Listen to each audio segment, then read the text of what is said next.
Баршаңызға қайырлы күн достар, сіздермен бірге Фатима, менің каналыма қош келдіңіздер.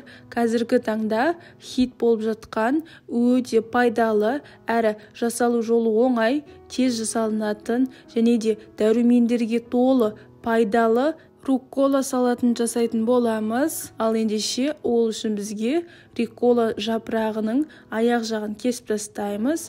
Енді бір ыдысымызға көбірек қылып су құямыз да, осы суымызға бір ас қасық ас содасын салып араластырамыз. Енді осы ас содасы қосылған суымызға біздің салатымызды, яғни руккола салатымызды осы суымызға саламыз да 5-10 минуттай қойып қоямыз. Яғни біздің бұлай істеуіміздің себебі осы салаттағы микробтардың бәрін өлтіру үшін осылай ас содасымен жуып алдыңыздар. Келесі кезекте бізге керегі 1 штук апельсин. Осы апельсиннің қабығын ашимыз. Достар, негізінде мен бұл жерде салатты бір дәу тарелкаға арнап жасадым. Ол үшін маған осыны бір дәу тарелкаға бір апельсин мен бір қызылша кетеді. Егер сіздер осы салатты 2 немесе 3 тарелкаға жасайтын болсаңыздар, және де тарелкаларыңыз кішірек болса, онда осы бір апельсин, бір қызылшаны 2 порцияға бөліп салуға болады. Кішірек тарелкаға салатын болсаңыздар. Енді апельсиніміздің қабығын ашып болған соң, мына видеода көрсетілгендей қылып апельсиндеріңізді турап шығыңыздар.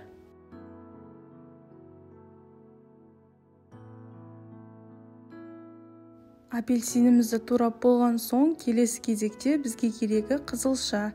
Қызылшамызды біз алдын ала суға пісіріп аламыз. Сосын осы суға піскен қызылшаны 1 сағаттай суытып қоямыз. Сосын барып салатымызға қосатын боламыз. Осы қызылшамыздың қабығын ашып, мына видеода көрсетілгендей турап шығыңыздар. Негізі сіздер бұл жерде өздеріңізге қалаған пішінде турасаңыздар болады. Осы қызылшаларыңызды және де апельсиндеріңізді. Бұл жерде біздің руккола салатымыз ас содасы қосылған суда 5 минуттай тұрды.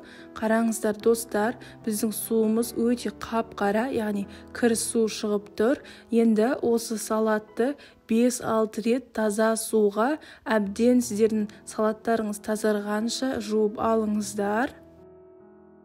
Енді біз осы салаттарды кептіруіміз керек. Менде осындай Tupperware'дің салаттар, яғни жапырақтар кептіретін ыдысы бар. Мен осындай ыдыспен кептіремін. Сіздердің үйлеріңізде бұндай ыдыс жоқ болса, онда сіздер салаттарыңызды, яғни жайып қойып кептірсеңіздер болады. Кептірілген руккола салаттарымызды енді тарелкамызға саламыз. Бұл жерде енді өздеріңіз тарелкаларыңыздың порциясына қарай салыңыздар. Ендігі кезекте біз туралған қызылшамызды осы салатымыздың бетіне қойып шығатын боламыз.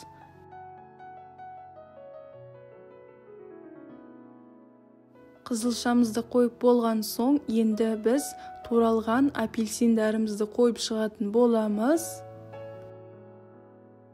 Келесі кезекте бізге керегі творожный сыр. Осы творожный сырымызды қасықтың көмегімен осы салатымыздың үстіне қойып шығамыз. Сіздер осы творожный сырдың орнына фета сырын немесе өздеріңіздің сүйіп жейтін сырларыңызды қоссаңыздар болады. Негізінде біз бұл салаттың үстіне кедір жаңғағын қосу керекпіз, бірақ менде кедір жаңғағы үйде болмаған соң мен кунжут септім. Егер сіздердің үйлеріңізде кедір жаңғағы жоқ болса, кунжут себіңіздер немесе асқабақтың дәнімен сәндесеңіздер болады. Сосын бізге керегі бальзамический соус. Осы соуспен біздің салатымыздың барлық жеріне құйып шығатын боламыз. Мінекей достар, біздің руккола салатымыз дайын болды. Осы салатты жасау үшін менің небәрі 20 минутым қана кетті достар. Бұл салат өте тез жасалынады, әрі дәмді болып шығады, және де дәрумендерге бай салат болып шығады. Достар, осы салат тіпті жаңа жылдық мерекеге немесе үйлеріңізге қонақтар келетін кезде жасап беріңіздер. Дастархандарыңыздың сәнін келтіретініне күмәнім жоқ. Сіздермен болған Фатима. Менің каналыма тіркеліп, лайк басып, комментарий жазуды ұмытпаңыздар.